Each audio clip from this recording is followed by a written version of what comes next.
Good morning, everyone.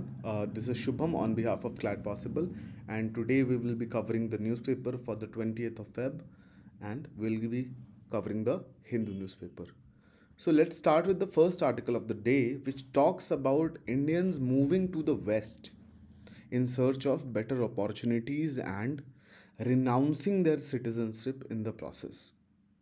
Okay, so according to the report or data which has been released by our Ministry of External Affairs, more than 2.2 lakh Indians have renounced their Indian citizenship in 2022 and moved to the West, namely countries like US, Portugal, Australia, France, Greece.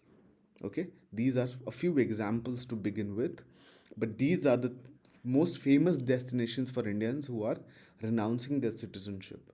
Now, especially when we talk about people who are renouncing their citizenship, we are majorly talking about high net worth individuals, which is also known as HNIs. Now, who is a high net worth individual? A high net worth individual is a person whose cumulative wealth is over $1 million, which is equivalent to 8.2 crore of rupees. Okay. Now, India had almost 3.5 lakh HNIs in the country according to the Henley Global Citizen Report. Now, you all know about Henley. Henley also gives out a passport index, which is very important for you.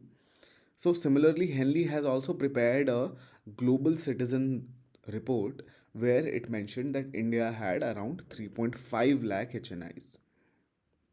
Okay. Out of these 3.5 lakh HNIs, 1.5 lakh HNIs are concentrated in just 9 cities, namely your 4 metro cities: Mumbai, Delhi, Kolkata, Chennai. Apart from that, Bengaluru, Hyderabad, Pune, Gurugram, and Ahmedabad. Okay. So this is a cause of concern for our government, that why so many individuals are leaving the country. The primary reason was a professional reason in search of better job opportunities, but also in search of better educational opportunities for their children. A lot of HNIs are leaving the country. Now, where are they going? I've already talked about. They are moving mostly towards the US, the UK, the Portugal, Australia, France, Spain, Greece. Okay. So let's take an example of US. So we know that US had limited its opportunities for Indians to move in the country, but there is another route which is called as the EB5 visa, which can be acquired by a Indian national who is a high net worth individual.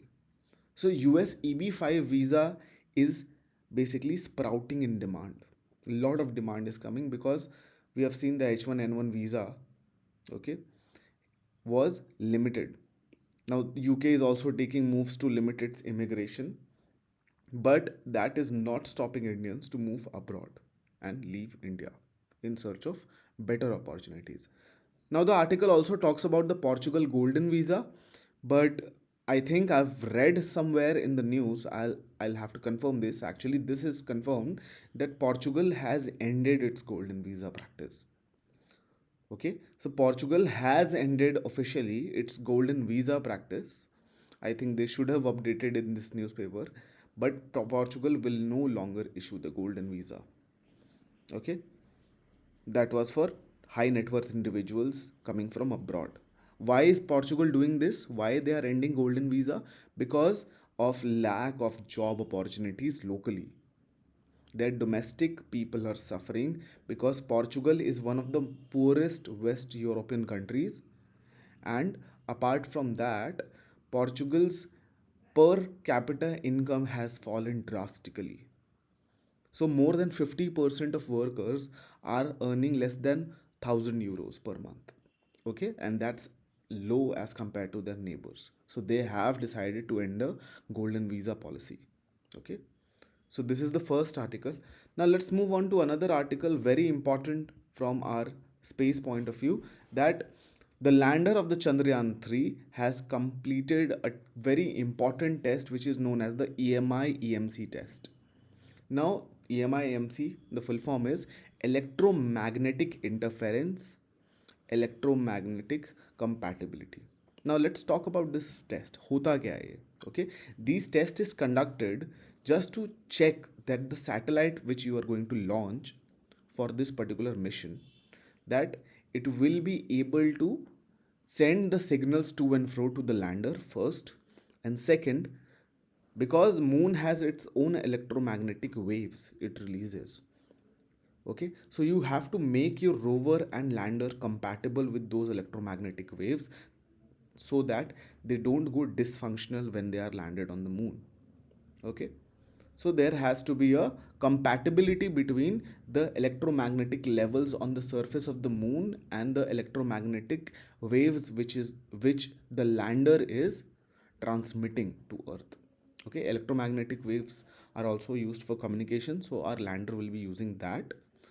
But apart from that, moon also has its own electromagnetic waves because of its magnetism.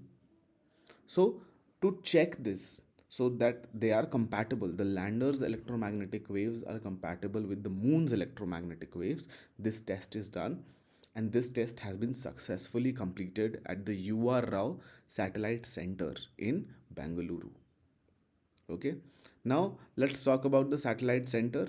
Okay, it's under the ambit of ISRO, obviously, UR Rao Satellite Center, and this is dedicated to build satellites and satellite technologies. This is the only function the UR Rao Satellite Center performs. Okay, I've already told you it's situated in Bengaluru, formerly known as ISAC, ISRO Satellite Center, has been renamed in 2018 after a former ISRO chairman and ISAC founding director. Who founded this satellite center? It was UR Rao. So after it, this center was named UR Rao Satellite Center in 2018. Dr. Udupi Ramachandran Rao was the founder of the satellite center, and that's why the satellite center was renamed after him. Okay, it was established in 1972. Okay, so now we already know that we have completed two Chandrayaan missions. Okay, this year we are expected to launch our Chandrayaan 3 mission as well. Okay, from it will be launched from the Satish Dhawan Space Center, which is at Sri Harikota. Okay, I think we have already covered the Chandrayaan 1 and Chandrayaan 2. If you have missed that video, please go back and watch that video. Okay, because you need to have a comprehensive understanding of all the three missions. Now let's move on to another article related to Navy. Now this is a very important update, because when the last year the Navy announced, inducted or launched the INS Vikrant, okay, the plan was to make a bigger aircraft carrier than INS Vikrant also. ठीक है, ये आपको पता होगा that INS Vikrant was launched, and it was announced that we are even going to make a bigger aircraft carrier than INS Vikrant, and the prospective name was given as INS Vishal. But now the Navy has planned that we need to make another Vikrant size aircraft carrier so that it can act as a substitute to Vikramaditya, INS Vikramaditya, which is set to retire in a couple of years. Okay, so we know that INS Vikramaditya we have taken from Russia. Okay, and that that was taken by us in 2014, and it might be ending its life and shelf life and might be forced to retire. So that's why Navy Chief Admiral R Hari Kumar has announced that we might be placing an order with the Cochin Shipyard Limited. Now Cochin Shipyard Limited is a government company, it's a public sector undertaking which is responsible solely for aircraft carriers. जितने भी aircraft carriers आपको पता है India के, IAC, which is indigenous aircraft carriers, are being made by Cochin Shipyard Limited. Okay, so that has changed now. So initially, now INS Vikrant has a size of 44,000 tons or 45,000 tons. A lot of people say 45, but the newspaper has mentioned 44,000 tons.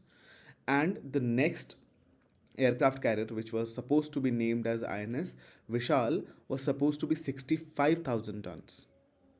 Okay, but the problem is that since INS Vikramaditya might be retiring, and there might be circumstances where Vikramaditya is not there anymore, Vikrant is going through maintenance services, and we don't have an aircraft carrier because we are still building INS Vishal.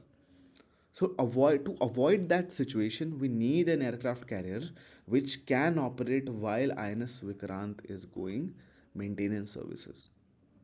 Okay, so basically the Navy has decided that they will give a repeat order of INS Vikrant. Okay, and then they will decide that if they need to go for a larger aircraft carrier, if that's the situation, by when they need to place the order. On the other hand, the Cochin Shipyard Limited has expressed confidence, as you can see in the newspaper, that they are very confident as soon as the placement order will be placed. Within 8 years, they will be able to make the second Vikrant size aircraft carrier, IAC 2. Okay. The article also mentions the features of the INS Vikrant, which was inducted last year. It's a true 62-meter long aircraft carrier, and the displacement is 44.8 k thousand tons.